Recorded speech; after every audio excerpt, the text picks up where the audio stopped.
মুভির আগের পর্বে দেখেছিলাম ডাকাতদের লিডার ম্যারিম্যান ফেডারেল ব্যাংক থেকে প্রায় $20 মিলিয়ন চুরি করেছিল। তবে পুলিশ অফিসার নিকের গুলিতে সবাই মারা যায়, একমাত্র ডনি ছাড়া। ডনি সবগুলো ডলার নিয়ে লন্ডনে আসে। নিক ডনির গেমটি বুঝতে পারে আর তাকে ধরতে মরিয়া হয়ে ওঠে। তো শুরু করছি ডেন অফ থিভসের সেকেন্ড পার্টের এক্সপ্লেইন। গল্পটি ভালোভাবে বুঝতে আগের পার্টটি দেখার অনুরোধ রইল। এই ভিডিওর ডিসক্রিপশন অথবা পিন কমেন্টে ডেন অফ থিভসের আগের পর্বের লিঙ্ক পেয়ে যাবেন। তো চলুন এনজয় করি পৃথিবীর সবচেয়ে সুরক্ষিত ব্যাংকে ডাকাতির এক দুর্ধর্ষ মিশন। গল্পের শুরুতেই আমরা দেখতে পাই বেলজিয়ামের এয়ারপোর্টে একটি বিমান ল্যান্ড করেছে। অন্যদিকে জোনা নামের এক মেয়ে প্রয়োজনীয় সব জিনিসপত্র নিয়ে একটি রুমের দিকে যাচ্ছে। রুমে প্রবেশ করেই সে জানালার পর্দা সরায়। মূলত জোনা এয়ারপোর্টের পাশের বিল্ডিংয়েই রয়েছে। সে একে একে সব কমিউনিকেশন ডিভাইসগুলো অন করে। জোনা ডিভাইসের মাধ্যমে ডনিকে বিমানের অবস্থান জানায়। এটা শুনেই ডনি হেলমেট পরে রেডি হয়। জোনা তাদের টিমের আরেকজনকে বলে সে যেন এখনই কন্টেনারের দরজা খুলে দেয়। লোকটি জোনার কথা মতো কন্টেনারের দরজা খুলে ফেলে। মূলত এরা সবাই বিমানে আসা ডায়মন্ড চুরির মিশনে এসেছে। কন্টেনারের দরজা খোলা হলে দুটো গাড়ি বাইরে আসে। এই কন্টেনারটি এয়ারপোর্টের পাশেই রাখা ছিল। ডনি তার টিমকে নিয়ে দ্রুত বিমানের কাছে পৌঁছে যায়। গাড়ি থেকে নেমেই তারা সিসি ক্যামেরাগুলো নষ্ট করে আর আশেপাশের কর্মচারীদের হোস্টেস বানায়। এরপর তারা বিমানের ভেতরে গিয়ে ককপিট থেকে পাইলটদের বের করে দেয়। অন্যদিকে ডনি বিমানের সেফটি ভল্টে আসে আর ফায়ার কাটারের মাধ্যমে ভল্টের লক কাটতে শুরু করে। এয়ারপোর্টের একজন সিকিউরিটি গার্ড সিসি ক্যামেরায় বিষয়টি লক্ষ্য করে। সে পুলিশের একটি টিমকে দ্রুত বিমানের কাছে যেতে বলে। এদিকে ডনি ভল্টের দরজা খুলে ফেলেছে। সেই ইনফরমেশন মতো একটি ড্রয়ার খোলে আর তাদের কাঙ্ক্ষিত ডায়মন্ডের প্যাকেটটি পেয়ে যায়। জোনা সবাইকে বলে পুলিশের একটি কার বিমানের দিকে আসছে, দ্রুত কাজ শেষ করো। সবাই এসে গাড়িতে বসে আর অনেক স্পিডে ড্রাইভ করে তারা কন্টেনারে পৌঁছে যায়। গাড়ি দুটি কন্টেনারের ভেতরে নিয়ে লোকটি কন্টেনার বহন করা ট্রাকটি এয়ারপোর্টের বাইরে আনে। তাই পুলিশ এসে এই চুরির ব্যাপারে কিছুই বুঝতে পারে না। মিশন কমপ্লিট হওয়ায় জোনা জিনিসপত্র গুছিয়ে রুম থেকে বেরিয়ে যায়। পরের সিনে পুলিশ অফিসার নিককে দেখা যায়। কয়েকদিন আগেই তার ডিভোর্স হয়েছে। নিক তার পরিবারকে অনেক ভালোবাসে, তাই সেই ব্যাপারটি কোনোভাবেই মেনে নিতে পারছে না। মনের দুঃখে বেচারা একটি বারে বসে ড্রিঙ্কস করছিল। হঠাৎ তার নজরে আসে কালকে রাতের ডায়মন্ড চুরির নিউজ। সেই কাজের জন্য মনে মনে ডনিকেই সন্দেহ করে। এদিকে ডনি বেলজিয়াম থেকে ফ্রান্সে চলে এসেছে। জোনা তার টিমকে নিয়ে ডনিকে রিসিভ করে। গাড়িতে জোনা ডনিকে একটি আইডেন্টিটি দেয়। মূলত তাদের নেক্সট প্ল্যান হচ্ছে তারা পৃথিবীর সবচেয়ে সুরক্ষিত ডায়মন্ড ব্যাংক WBC থেকে ডায়মন্ড চুরি করবে। এই মিশনের সব জিনিসপত্র অ্যারেঞ্জ করাই জোনার দায়িত্ব। গাড়ি থেকে নামতেই জোনা ডনিকে একটি বাড়ির চাবি দেয়। মূলত তারা ডায়মন্ড চুরি প্লাস ডনির থাকার জন্য এই বাড়িটি সিলেক্ট করেছে। এই বাড়িটি ডায়মন্ড ব্যাংকের খুব কাছেই আর এখান থেকে ব্যাংকের উপরে খুব ভালোভাবে নজর রাখা যায়। অন্যদিকে লস অ্যাঞ্জেলে ম্যারিম্যানের গার্লফ্রেন্ড টিনাকে দেখা যায়। সে বার থেকে বাসায় ফিরছে। ম্যারিম্যান ছিল ডাকাতদের লিডার। সে নিকের গুলিতে মারা গিয়েছিল, যা আমরা মুভির আগের পর্বে দেখেছিলাম। টিনা গাড়িতে বসতেই নিক এসে বারের সামনে গাড়ি থামায়। সে গাড়ি থেকে নেমে টিনার গাড়িতে ওঠে। একটু পর নিক টিনাকে একটি কন্টেনারের ভেতরে বসায়। নিক বলে যেহেতু তোমার ম্যারিম্যানের সাথে সম্পর্ক ছিল, তাই আমার মনে হয় তুমি অনেক কিছুই জানো। আমাকে দুটি প্রশ্নের উত্তর দাও। প্রথমটি হলো ডনি কোথায়, আর দ্বিতীয়টি চুরি করা টাকাগুলো সে কোথায় রেখেছে। তবে টিনা কিছুই বলতে চায় না। নিক বলে কিছু না বললে তোমাকে এই কন্টেনারে করে আমি চায়না পাঠাবো, আর কন্টেনার খুললে তোমাকে মৃত অবস্থায় পাওয়া যাবে। এটা শুনে টিনা রেগে গিয়ে নিককে একটি ভিডিও দেখায়। মূলত এটি নিক ও টিনার গোপন ভিডিও। বলে রাখি একসময় টিনাও নিকের গার্লফ্রেন্ড ছিল। টিনা বলে আমি যদি ভিডিওটি সোশ্যাল মিডিয়ায় আপলোড করি তাহলে তুমি চাকরির পাশাপাশি মান সম্মানও হারাবে। তোমাকে আমি সব বলবো, তবে একটা শর্ত আছে। টাকাগুলো পেলে সেখান থেকে আমাকেও পার্সেন্টেজ দিতে হবে। নিক তার কথায় রাজি হয়ে জানতে চায় টাকাগুলো কোথায়। টিনা বলে টাকাগুলো এখন ফ্রান্সের ডায়মন্ড ব্যাংকে রাখা আছে আর সেখানে ডনিকেও পেয়ে যাবে। অন্যদিকে জোনা লিসাকে ডনির সাথে দেখা করাতে আনে। লিসা ডায়মন্ড ব্যাংকের ম্যানেজারের স্ত্রী। এর পাশাপাশি সে ডায়মন্ড ব্যাংকের চিফ সিকিউরিটি অফিসার। এখানে জোনা ডনিকে জন হিসেবে পরিচয় দেয়। ডনি লিসাকে বলে সে অনেক বড় ডায়মন্ড মার্চেন্ট, তার ডায়মন্ড ব্যাংকে একটি অফিস দরকার যাতে সে ফ্রান্সে বসে খুব ভালোভাবে ডিল করতে পারে। এরপর ডনি লিসাকে ডায়মন্ডের স্যাম্পল দেখায়। লিসা এসবে ইমপ্রেস হয়ে ডনিকে ডায়মন্ড ব্যাংকে আনে। ব্যাংকের গেটে ডনিকে খুব ভালোভাবে চেক করা হয়। ডনি দেখতে পায় ব্যাংকের আশেপাশে সিকিউরিটি ক্যামেরার অভাব নেই। অন্যদিকে সিকিউরিটি অফিসাররা প্রতিটি ক্যামেরায় ডনিকে ফলো করছে। লিসা ডনিকে এনে তার হাজব্যান্ড টমের সাথে দেখা করায়। টম ডনির পাসপোর্ট খুব ভালোভাবে চেক করে। এরপর সে ডনির ডায়মন্ডগুলো দেখতে চায়। ডায়মন্ডগুলো দেখে টম ডনিকে ব্যাংকে অ্যাকসেপ্ট করে আর তাকে একটি রুমে নিয়ে যায়। মূলত এই রুমটি ডনি আজ থেকে অফিস হিসেবে ব্যবহার করবে। ডনি টমকে বলে স্যার কয়েকদিন পর আমার অনেকগুলো ডায়মন্ড আসবে, আমি কি একটি ভল্ট পেতে পারি? টম বলে, আমাদের ভল্ট ফাঁকা নেই, তবে আপনার জন্য আমি ট্রাই করব। এটা শুনে ডনি খুশি হয়। মূলত ডনি ব্যাংকে এসেছে ব্যাংকের পুরো সিকিউরিটি সম্বন্ধে জানতে। ব্যাংক থেকে বাইরে আসতেই জোনা ডনির সাথে দেখা করতে আসে। ডনি বলে, আমি ব্যাংকে অ্যাক্সেস পেয়েছি, তবে এখনও ভল্টের সিকিউরিটি সম্বন্ধে জানতে পারিনি। চিন্তা করো না, খুব শীঘ্রই জেনে যাব। অন্যদিকে মার্কো নামের এক লোককে দেখা যায়। সে তার বস রকির সাথে দেখা করতে এসেছে। মার্কো রকিকে বলে, আমাদের আনা রেড ডায়মন্ডটি বিমান থেকে চুরি হয়েছে। এটা শুনে রকি অনেক রেগে যায় আর তাকে দ্রুত ডায়মন্ডটি খুঁজে বের করতে বলে। এদিকে ডনি লিসাকে নিয়ে এক লোকের কাছে ডায়মন্ড বিক্রি করতে এসেছে। মূলত বিমানে সেই ডায়মন্ডগুলোই চুরি করেছিল। লোকটি রেড ডায়মন্ডটি হাতে নিলেই দেখতে পায় তাতে একটি জিপিএস ট্র্যাকার লাগানো আছে। লিসা দ্রুত ট্র্যাকারটি কফিতে ফেলে নষ্ট করে। লিসা জানতে চায় সেই ডায়মন্ডগুলোর জন্য কত ডলার দেবে। লোকটি বলে, আমি সবগুলো ডায়মন্ডের জন্য $4.2 মিলিয়ন দেব। এটা শুনে ডনি বলে, আমি ভেবেছিলাম আপনি হয়তোবা $5 মিলিয়ন দেবেন। লিসা বলে, তোমার ডায়মন্ডগুলোর কোনো সার্টিফিকেট নেই আর ডায়মন্ড বিক্রির ডলার সরাসরি তোমার ব্যাংকে জমা হবে, তাই আমার মনে হয় এটাই ভালো ডিল। এরপর ডলারগুলো ডনির অ্যাকাউন্টে জমা করা হয়। ডনি ব্যাংক থেকে বের হতেই তাকে ওয়ার্কশপে আনা হয়। এখানে আমরা পুরো টিমকে দেখতে পাই। জোনা সবাইকে বলে, আমরা পৃথিবীর সবচেয়ে সুরক্ষিত ডায়মন্ড ব্যাংকে চুরি করতে যাচ্ছি। এই মিশনে সবার দায়িত্ব ভাগ করে দেওয়া হয়।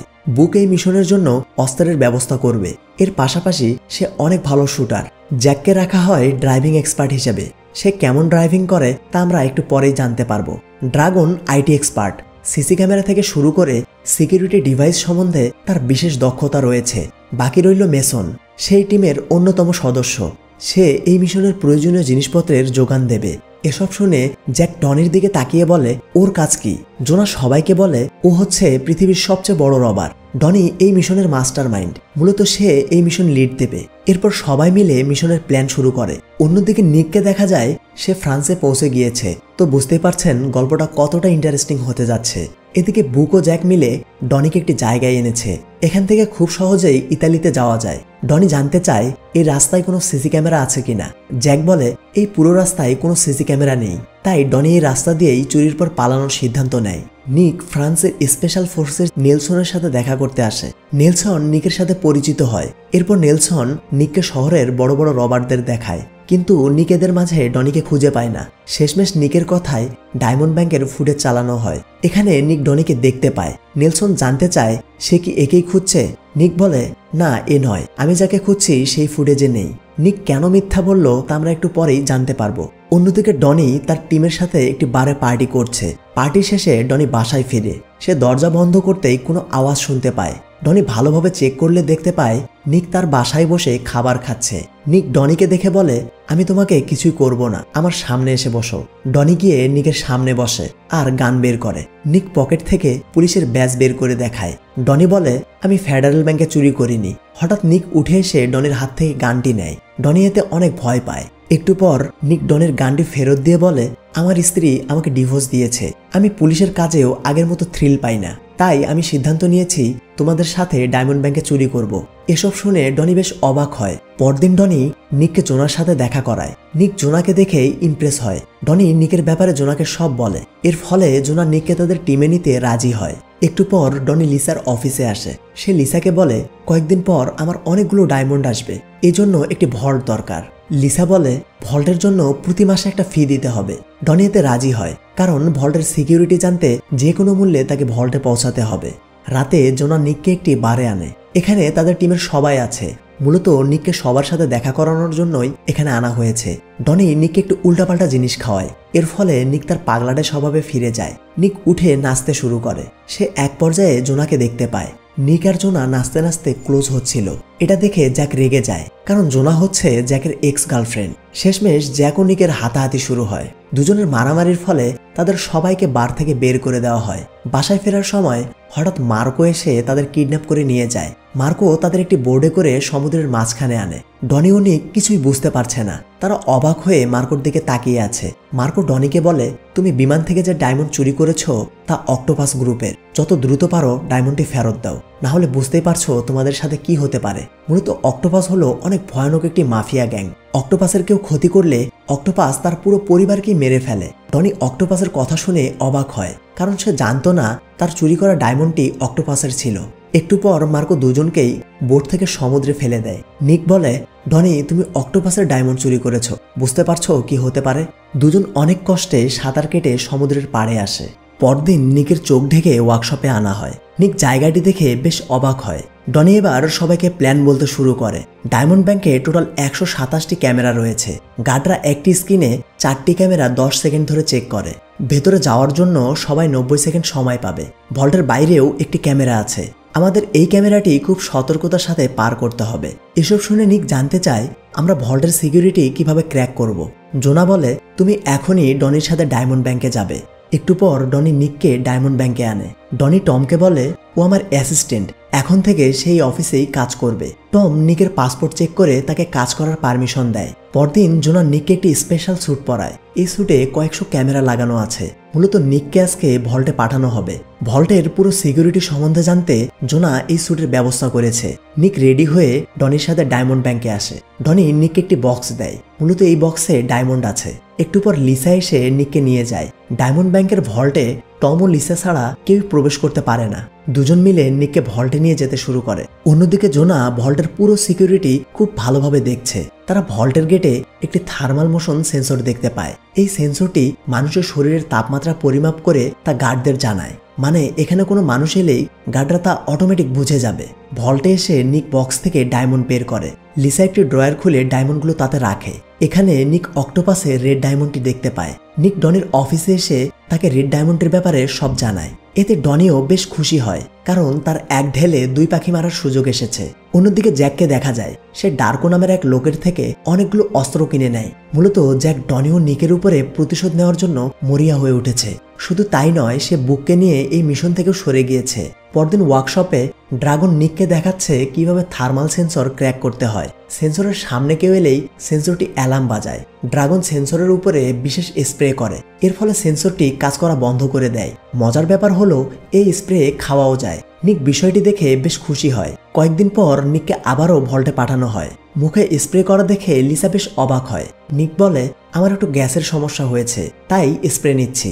ভল্টের দরজা খুলে লিসা ও টম ভল্টের ভেতরে প্রবেশ করে। নিক এই সুযোগে সেন্সরটিতে স্প্রে করে দেয়। মূলত নিককে এই কাজের জন্যই পাঠানো হয়েছে।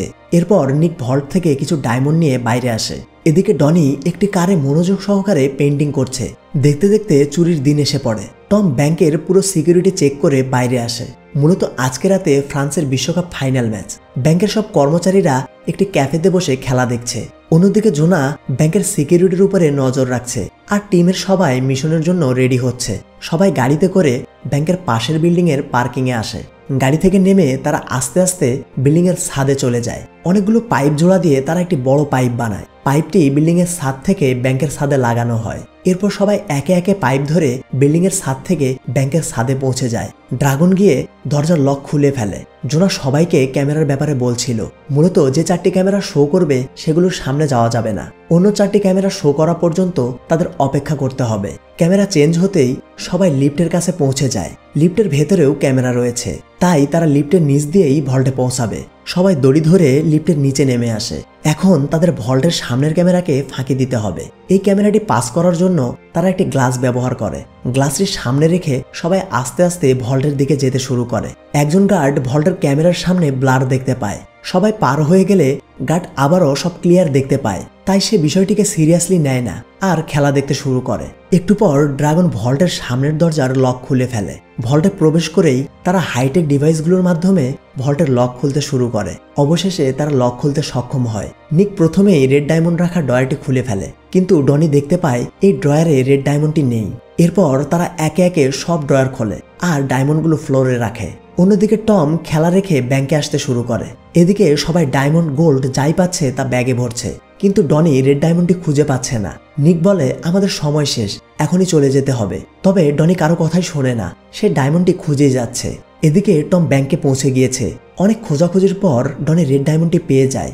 এরপর সবাই লকারের দরজা বন্ধ করে ছাদের দিকে যেতে শুরু করে। একটু পর তারা লিফটের নিচে পৌঁছে যায়। এরপর সবাই দড়ি ধরে উপরে আসে। আবারও পাইপটি লাগিয়ে তারা ব্যাংক থেকে পাশের বিল্ডিংয়ে যেতে শুরু করে। একে একে সবাই পার হয়, কিন্তু নিকের ওজন বেশি হওয়ায় পাইপটি মাঝখান থেকে খুলে যায়। নিক কোনো মতে নিজেকে বাঁচায় আর পাইপের একটা অংশ গিয়ে নিচে পড়ে। গার্ডরা পাইপটি দেখতে পায়, সাথে সাথে তারা ব্যাংকের সিকিউরিটি অ্যালার্ম অন করে আর কয়েকজন গার্ডকে ছাদে পাঠানো হয়। নিক ব্যাংকের ছাদে উঠে তার ব্যাগটি ডনির দিকে ছুঁড়ে মারে। নিক সবাইকে পালাতে বলে। এখন আর কোনো উপায় নেই, নিককে এই ব্যাংকের ভেতর দিয়েই পালাতে হবে। তবে জোনা নিককে সম্পূর্ণ ডিরেকশন দিচ্ছিল। এদিকে ডনি সবাইকে নিয়ে বিল্ডিংয়ের পার্কিংয়ে আসে। তাদের ব্যাগগুলো গাড়িতে রেখে তারা পার্কিং থেকে বেরিয়ে যায়। মূলত নিক নেমে এলেই তারা একসাথে পালিয়ে যাবে। অন্যদিকে নিক আস্তে আস্তে নিচে আসছিল। হঠাৎ এক গার্ড তার সামনে পড়ে যায়। নিক উপায় না পেয়ে গার্ডকে গুলি করে। গুলির শব্দে অন্য গার্ডরাও নিকের দিকে যেতে শুরু করে। নিক গার্ডটিকে চেক করলে বুঝতে পারে গার্ডটি বুলেট প্রুফ জ্যাকেট পরে আছে। সে গার্ডকে সরি বলে আবারও পালাতে শুরু করে। এক পর্যায়ে নিক ব্যাংকের একটি বারান্দায় আসে। সে ডনিকে তার লোকেশন জানায়। ডনি দ্রুত এসে নিককে তুলে নিয়ে পালাতে শুরু করে। পুলিশ পুরো শহরে গাড়িটির ব্যাপারে অ্যালার্ট জারি করে দেয়। অন্যদিকে জোনা জিনিসপত্র গুছিয়ে বিল্ডিং থেকে বেরিয়ে পড়ে। একটু পর তারা সবাই একটি পার্কিংয়ে এসে মিট করে। গাড়ি থেকে সবগুলো ব্যাগ নামিয়ে অন্য একটি গাড়িতে তোলা হয়। এই সময় ডনি তার গাড়ি থেকে উপরের প্লাস্টিক খুলে ফেলে আর লাইসেন্সটিও পরিবর্তন করে দেয়, যার ফলে গাড়িটি দেখে চেনার কোনো সুযোগ নেই। জোনা ও ড্রাগন চুরি করা ডায়মন্ডগুলো নিয়ে ইতালির উদ্দেশ্যে চলে যায়। এদিকে ডনি, নিক, মেসনও গাড়ি নিয়ে পার্কিং থেকে পালিয়ে যায়। যেহেতু গাড়ির কালার, লাইসেন্স সবই পরিবর্তন করা হয়েছে, তাই পুলিশ তাদের গাড়িটি চিনতে পারে না। অন্যদিকে বেচারা টম সবাইকে নিয়ে ভল্টে আসে। সে ভল্ট খুলে যা দেখে, বিশ্বাস করেন রাসেল ভাই, এটার জন্য সে প্রস্তুত ছিল না। টম সাথে সাথে পুলিশের হাইকমান্ডকে জানিয়ে দিতে বলে, কিন্তু এত সিকিউরিটি থাকা সত্ত্বেও ব্যাংকে চুরি হয়েছে, টম এই বিষয়টি কোনোভাবে মানতেই পারছে না। এদিকে ডনি সবাইকে নিয়ে ইতালি যাচ্ছে। তবে এখানে ঘটে আরও একটি ঘটনা। হঠাৎ ডনি খেয়াল করে পেছন থেকে দুটো গাড়ি তাদের ফলো করছে। এটা দেখে নিক ও মেসন গান নিয়ে রেডি হয়। মূলত গাড়ি দুটিতে জ্যাক ও বুক রয়েছে। তারা নিক আর ডনিকে মেরে ফেলতে চায়। দেখতে দেখতেই তারা ডনির গাড়িতে গুলি করতে শুরু করে। ডনির গাড়ির পেছন থেকে মেসন আর নিক জানালার পাশ থেকে গুলি করতে শুরু করে, কিন্তু দুটো গাড়ি হওয়ায় তারা সুবিধা করতে পারছে না। এভাবে অনেকটা পথ গোলাগুলি চলে। দেখতে দেখতে সকাল হয়ে যায়। নিক কোনো মতে একটি গাড়ির ড্রাইভারকে গুলি করে আর গাড়িটি কন্ট্রোল হারিয়ে রাস্তা থেকে নিচে পড়ে যায়। এটা দেখে জ্যাক অনেক রেগে যায়। সে বুককে ডনির গাড়ির টায়ারে গুলি করতে বলে। বুকও তার কথা মতো ডনির গাড়ির টায়ারে গুলি করে। এর ফলে ডনি গাড়িকে আর কন্ট্রোল করতে পারে না। গাড়িটি রাস্তার এক পাশে আটকে যায়। এটা দেখে বুকো জ্যাক গাড়ি থেকে নেমে তাদেরকে মারতে চায়। ভয়ে সবাই আত্মসমর্পণ করে, কিন্তু হঠাৎ কারা যেন পাহাড়ের উপর থেকে বুকো জ্যাককে একদম হেডশট মারে। নিক ও ডনি এই ব্যাপারটিতে বেশ অবাক হয়। নিক গাড়ি থেকে নেমে উপরে তাকাতেই মার্কোকে দেখতে পায়। নিকের আর বুঝতে বাকি থাকে না মার্কো কেন তাদের বাঁচিয়েছে। একটু পর মার্কো তাদের কাছে আসে আর ডনির দিকে হাত বাড়িয়ে দেয়। ডনি ব্যাগ থেকে রেড ডায়মন্ডটি মার্কোর হাতে তুলে দেয়। মার্কো ডায়মন্ডটি চেক করে বুঝতে পারে এটাই তাদের ডায়মন্ড। সে খুশি হয়ে ডনিকে একটি গাড়ির চাবি দেয়। মার্কোর লোকজন জ্যাকের গাড়িটিকে পুড়িয়ে ফেলে, যাতে পুলিশ কোনোভাবে আইডেন্টিফাই করতে না পারে। ডনি গাড়ি নিয়ে ইতালির উদ্দেশ্যে রওনা দেয়। ইতালি পৌঁছে তারা ড্রেস পরিবর্তন করে একটি বারে আসে। এখানে জোনা তাদের চুরি করে আনা সব জিনিসগুলো সাজিয়ে রেখেছে। শুধু তাই নয়, সে এগুলো বিক্রির জন্য বায়ারও ডেকেছে। ডনি জিনিসগুলো একসাথে দেখে অনেক খুশি হয়। তবে নিককে বেশ চিন্তিত দেখা যায়। ডনি জিজ্ঞেস করলে নিক জানায় সে ঠিক আছে। দেখতে দেখতেই সেখানে পুলিশ চলে আসে আর সবাইকে আটক করে। সবাই বুঝতে পারে এই কাজ নিকের, কিন্তু এখন আর কিছু করার নেই। পুলিশ সবাইকে ধরে নিয়ে যায়, কিন্তু নিককে ছেড়ে দেওয়া হয়। নিক মূলত সবাইকে একসাথে ধরার জন্য এই প্ল্যান করেছিল। যাওয়ার সময় ডনি নিকের দিকে বিশ্বাসঘাতকের দৃষ্টিতে তাকায়। নিকের ব্যাপারটিতে বেশ খারাপ লাগে, কারণ একসাথে থাকতে থাকতে নিকেরও সবাইকে ভালো লেগেছে। এখান থেকে শুরু হয় গল্পের আরেকটি অধ্যায়। এই ঘটনার কয়েকদিন পর মার্কো একটি সেলুনে বসে চুল কাটছিল। সে নিউজ পেপারে দেখতে পায় ডায়মন্ড ব্যাংকে চুরি করার কারণে ডনিকে আটক করা হয়েছে। এটা দেখে মার্কো কাউকে ফোন করে। অন্যদিকে ডনিকে জেলে পাঠানো হয়েছে। একদিন নিক ডনির সাথে দেখা করতে আসে। ডনি নিককে বলে, এখন তোমার ভালো লাগছে তো? নিক বলে, আমি তোমাকে বাঁচানোর জন্যই এসব করেছি। ডনি বলে, তাহলে এতটা পথ একসাথে থেকে চলে গেলে কেন? নিক কিছু না বলেই উঠে পড়ে। যাওয়ার সময় নিক বলে, বাই দ্য ওয়ে ডনি, তুমি বাম পাশে বসবে। ডনি এই কথার আগামাথা কিছুই বুঝতে পারে না। কয়েকদিন পর ডনিকে অন্য জেলে পাঠানোর জন্য গাড়িতে করে নিয়ে যাওয়া হচ্ছে। ডনি দেখতে পায় দুটো হেলিকপ্টার তার দিকে এগিয়ে আসছে। হঠাৎ হেলিকপ্টার দুটো রাস্তা ব্লক করে দাঁড়ায় আর কয়েকজন লোক নেমে পুলিশদের জিম্মি করে। দুজন লোক এসে ডনির গাড়ি দরজা খোলে। এই সময় ডনি নিকের কথা মনে করে আর সে দ্রুত বাম পাশে গিয়ে বসে। একজন কাটার দিয়ে দরজার লক কেটে ফেলে। এরপর সে ভেতরে গিয়ে ডনির হ্যান্ডকাপ খুলে তাকে বাইরে আনে। ডনিকে তারা হেলিকপ্টারে তোলে আর অনেকটা পথ পাড়ি দিয়ে তাকে একটি নির্জন জায়গায় আনে। কি এই জায়গাটি চিনতে পারছেন? হ্যাঁ, এটাই হলো মার্কোর বস রকির বাসা। ডনিকে এনে রকির সামনে বসানো হয়। মূলত মার্কো নিজেই ডনিকে পুলিশের কাছ থেকে কিডন্যাপ করে এনেছে। ডনি রকিকে বলে, আমাকে এখানে আনা হয়েছে কেন? রকি বলে, আমার বাসায় গেস্ট এসেছে, তোরা এখনো আপ্যায়ন করলি না? এরপর রকি ডনিকে বলে, আমি তোমার কাছে অবাক হয়েছি, কারণ তুমি পৃথিবীর সেরা সিকিউরিটির ব্যাংকে চুরি করেছো। আমি জানি না এটা কিভাবে সম্ভব, তবে তুমি করে দেখিয়েছো। এটা শুনে ডনি বেশ আনন্দ পায়, কারণ সে এখন সেফ। রকি বলে, এখন থেকে তুমি আমার সাথেই কাজ করবে। ডনি বলে, তাহলে নেক্সট প্ল্যান কি? এদিকে নিক গাড়িতে করে ডনির সাথে দেখা করতে যাচ্ছে। ডনি নিককে মেসেজ করে জানায়, আমাদের খুব দ্রুতই দেখা হবে। আর এর সাথে সাথে মুভিটি শেষ হয়। মূলত ডনিকে ছাড়ানোর প্ল্যানটি নিকেরই ছিল। সে মার্কোর সাহায্যে ডনিকে মুক্ত করেছে। হয়তোবা মুভির পরবর্তী পার্টে আমরা আরও কিছু দুর্ধর্ষ চুরি দেখতে চলেছি। তো মুভির নেক্সট পার্ট আসার জন্য আমাদের কয়েক বছর অপেক্ষা করতে হবে। গল্পটি কেমন লাগলো তা অবশ্যই কমেন্টে জানাবেন। দেখা হবে পরবর্তী কোনো এক্সপ্লেইনে। সে পর্যন্ত সবাই ভালো থাকবেন, সুস্থ থাকবেন আর সিনে শাখার সাথেই থাকবেন।